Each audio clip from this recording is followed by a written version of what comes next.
और आज जो मैं आपको न्यूज बताने जा रही हूँ ये हेडलाइन है द हिंदू की और बिजनेस स्टैंडर्ड की। GST shortfall, centre to borrow 1.1 lakh crore on behalf of state. Student, जब जीएसटी इंट्रोड्यूस किया गया था, जब जीएसटी वस्तु एवं सेवा कर भारत में लाया गया था, 2017 में इसको इंट्रोड्यूस किया गया था, तो सरकार के द्वारा कहा गया था कि अगर इसको इम्प्लीमेंट करने में किसी भी तरीके का लॉस होता है तो सरकार, केंद्र सरकार उसको कॉम्पेंसेट करेगी, मतलब उसका भुगतान करेगी। तो स्टूडेंट, इसके बारे में अभी जो पहले मैंने आप लोगों को बताया है कि कोरोना वायरस के कारण वस्तु एवं सेवा कर में काफी ज्यादा लॉस हुई है सरकार को, वो मैं आपको बता देती हूँ। सरकार ने जो लॉस हुई थी सरकार को, वो है, सेंटर ने 2 ऑप्शन दिया था कि कोविड के कारण जो 2.35 लाख करोड़ का टोटल लॉस देखा गया, कोविड-19 के कारण 2.35 लाख करोड़ का टोटल लॉस जीएसटी का देखा गया था सारे स्टेट्स में।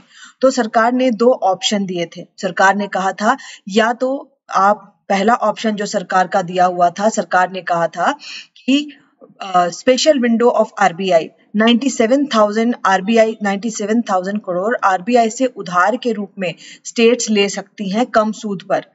जो लॉस है उसमें से 97,000 करोड़ आरबीआई से सारे स्टेट उधार ले सकते हैं कम सूद की दर पे, और 2022 तक इस उधार को आप चुकता करा सकते हैं। कहां से? तो सेस कलेक्शन फंड से इसको चुकता कर सकते हैं। सरकार के द्वारा दूसरा ऑप्शन भी दिया गया था कि पूरी राशि आप 2.35 करोड़ जो है, पूरी राशि आप उधार ले सकते हो आरबीआई से 2022 तक। तो ये 2 ऑप्शन सरकार के द्वारा दिए गए थे, जिसको लेकर के काफी हंगामा हुआ। ऑपोजिशन ने भी काफी इसमें हंगामा किया और स्टेट ने, बहुत कम स्टेट ने सपोर्ट किया सरकार को। 21 state and UTs first offer accepted. जो पहला ऑफर था, बहुत सारे स्टेट ने उसको एक्सेप्ट किया, जिसमें आंध्र प्रदेश, अरुणाचल प्रदेश, हिमाचल प्रदेश, यूपी, जम्मू एंड कश्मीर, बिहार, असम, गोवा और गुजरात। ये जो स्टेट थे, इन्होंने सरकार को सपोर्ट किया था और सरकार के द्वारा जो पहला ऑप्शन दिया गया था कि आप 97,000 करोड़ आरबीआई से उधार ले लीजिए और उसको सेस कलेक्शन फंड से 2022 तक कम सूद की दर पे, सरकार ने बिल्कुल इनको बोला था कि आप कम सूद की दर पर इसको, सॉफ्ट लोन जिसको कहते हैं, आप उस तरीके से इसको कर सकते हो। लेकिन बहुत सारे स्टेट ने साथ नहीं दिया और उनका कहना था कि सरकार ही उधार ले ले हमारी जगह, और क्योंकि सरकार ने जब 2017 में जीएसटी इंट्रोड्यूस किया था तो सरकार का कहना था कि जो भी लॉस होगा उसको हम पे करेंगे। लेकिन गवर्नमेंट का कहना है, स्टूडेंट, गवर्नमेंट का कहना है कि ये पूरी राशि जो पूरी राशि का नुकसान हुआ है, वो सिर्फ और सिर्फ जीएसटी का लॉस नहीं है, वो कोरोना वायरस के लॉकडाउन के कारण ये लॉस हुआ है। सरकार के द्वारा ये जो 97,000 करोड़ है, इस अंडर ऑप्शन फर्स्ट, सरकार ने जो ऑप्शन फर्स्ट में 97,000 करोड़ उधार लेने की बात कही थी कि सारे स्टेट जो हैं वो उधार ले लें आरबीआई से, उसको सरकार ने बढ़ा दिया था और बढ़ा करके 1.1 लाख करोड़ किया।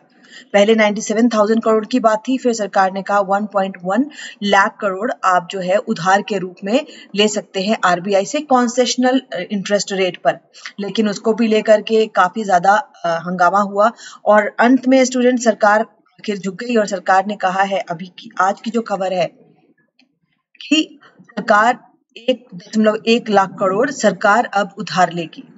1.1 लाख करोड़ जो है सरकार के द्वारा उधार, केंद्र सरकार के द्वारा उधार लिया जाएगा और स्टेट के बिहाफ में उसको कॉम्पेंसेट किया जाएगा। जो जीएसटी का लॉस हुआ है उसको कॉम्पेंसेट किया जाएगा।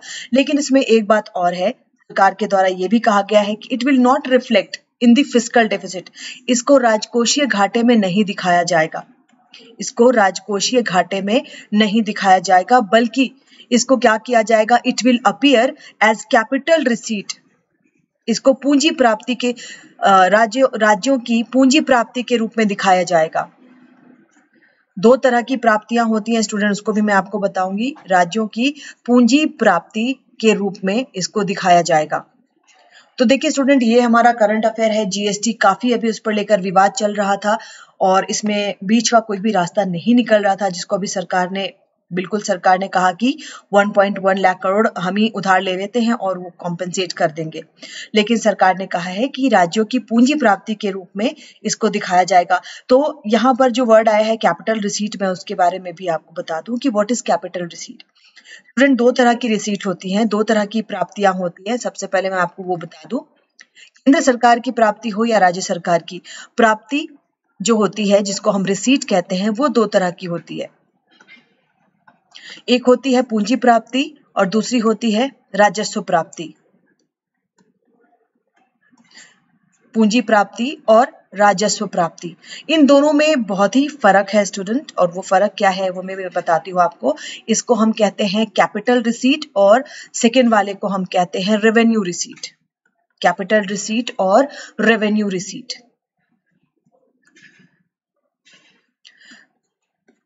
पूंजी प्राप्ति मतलब वैसी प्राप्तियां जो एक बार होती हैं, नॉट रेकरिंग इन नेचर।